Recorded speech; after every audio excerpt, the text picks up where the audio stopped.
Love should be easy. Why should it not? Are Kedo and demo interchangeable? The reason I ask is because in your Yes Japan Daily number 113, in your last example, I thought you would have said ikanai to. Actually, it was your example's wrong. It was ikenai to omoimashita. Demo, and I'm wondering why you said kedo. All right, well, let's talk about that. So let's make that sentence shorter. Let's just say ito omotta. I thought it was good. Ito omotta. Now, you can use kedo and demo both mean but there's a key difference.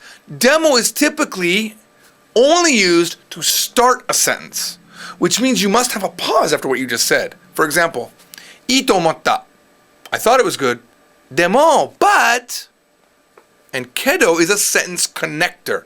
Ito omotta kedo. I thought it was good, but, right? That's how that works. That's it. I mean, it's really simple, right? Kedo is a connector, and demo is a sentence starter. Does that mean you can't do it? Ito omotta demo. You can't. That sounds weird. Ito omotta kedo is natural. Ito omotta demo, but. Now, does that mean that you can't start a sentence with kedo? Theoretically, yeah, but Japanese people do it all the time. They say kedo, however, and there's also this one, dakedo.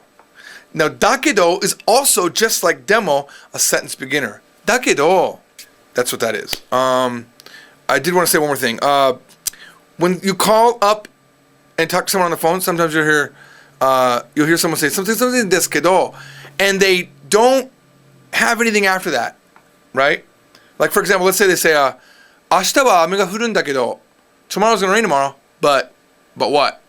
That but doesn't do anything. It just softens the end of the sentence. So watch out for that. You will see people ending sentences with kedo, even though you're gonna learn that kedo is a sentence connector. Don't get confused. It's just typical Japanese people making the sentence sound softer.